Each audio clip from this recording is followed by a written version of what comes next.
Salutare oameni buni și bine ați revenit din nou pe canalul nostru de YouTube.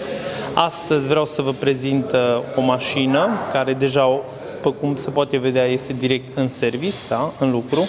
Este vorba despre un Audi A6 din 2016, motor de 3000 TDI V6, da? Un cod motor CRT. Da. Clientul s-a prezentat la noi cu următoarele probleme. Îi creștea temperatura apei peste 90 de grade, da? De la lichidul de răcire, ca să înțelegeți mai bine. Și i-am făcut niște verificări la pompa de apă, am dat-o jos să vedem dacă paletele din interiorul ei sunt ok, dar erau ok, termostatul e ok, răcitorul de gaze l-am verificat, ceea ce a mai rămas e garniturile de chiloase. Și am anunțat clientul că va trebui dat jos motorul, da? Ca să demontăm chiloasele. No, va fi o lucrare destul de grea în sensul că va dura câteva zile, așa că Titu s-a apucat deja de treabă.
Haideți să vă arăt în mare parte cam ce ar trebui de făcut ca să se dea jos motorul. Acolo s-a spălat pe picioare, țită-ți mâna, au făcut apa roșie.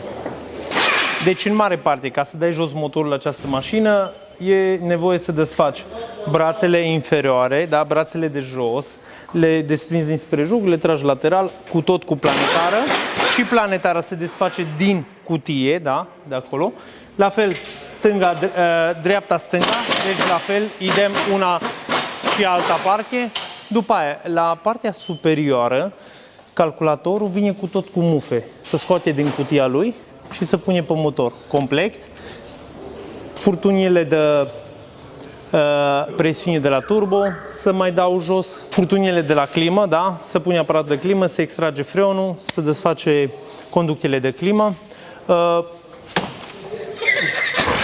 Mai avem furtunile de combustibil și ale trebuie demontate, iar în spate, cardanul complet din cutie până în grup se demontează.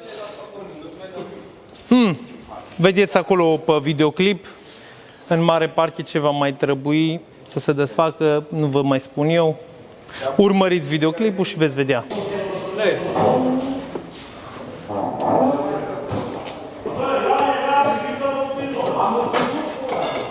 Hai jos, hai. Hai jos, Titu.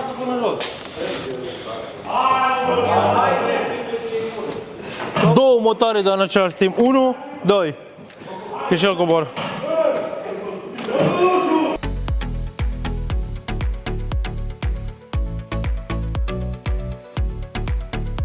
Motorul e dat jos acum.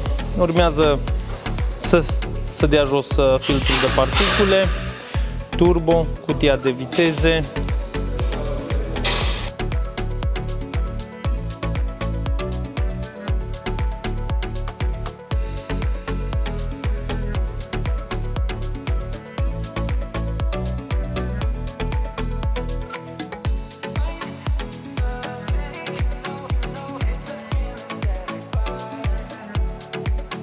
Păi, în primul și în primul rând, trebuie dat prima oară cablajul de pe motor, ca să fie totul mai deschis, să avem loc. După aceea trebuie dat filtrul de particule, după aceea galeriile de evacuare de la turbo, care vin aici. și sunt acolo pe masă. Așa. După aceea se dă galeria de admisie care deja s-a dat.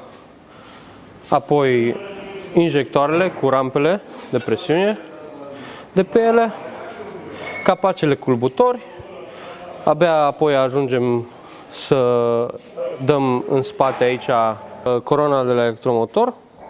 Mai apoi se dau capacele mici, stânga-dreapta.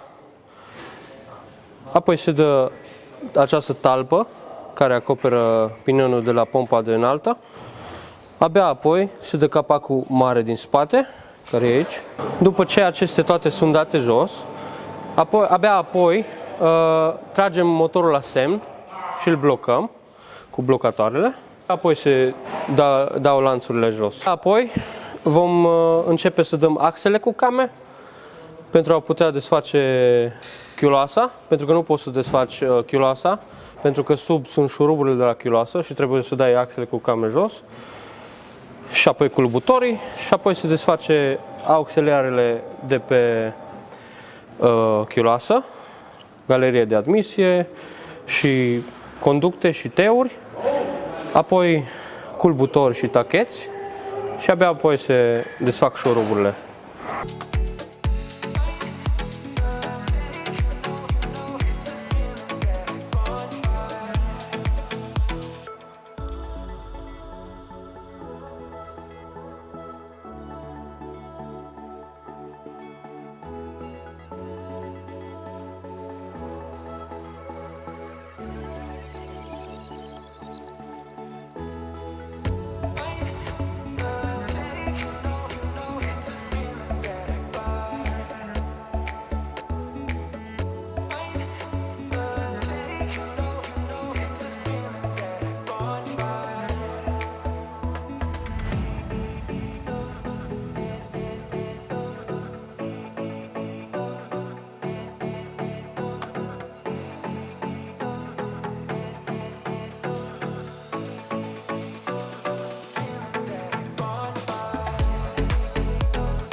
Bun. Acum mai facem testul de drum la A6-le cu garniturile de chiloasă, inclusiv am schimbat și lanțuri, întreveuri, am făcut și acolo setul de garnituri, ventilul, ceva teu de apă.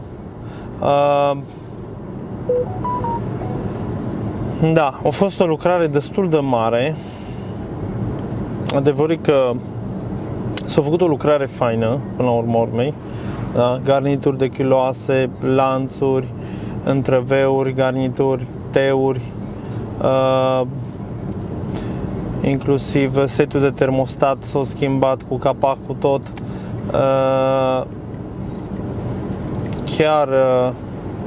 Chiar e ok. Garniturile la capacele culbutori, deci e o lucrare destul de mare, ceea ce s-a făcut la această mașină, dar o meritat pentru că nu desfaci de două ori amul pentru una, mâine pentru cealaltă. Da? Adică astăzi facem garnituri de chiloasă și vii peste 3-4 luni că vrei și lanțurile. Așa cu ocazia asta am făcut tot la un pachet și chiar e foarte ok. Mașina merge bine, se comportă ok. Da, mai urmează să-i facem oricum încă câteva teste, să ne mai uităm sub ea, să nu fie vreo scurgere, preventiv ne uităm să fie tot ok, totdeauna când predăm mașina clientului să fie ok, să nu avem vreo surpriză că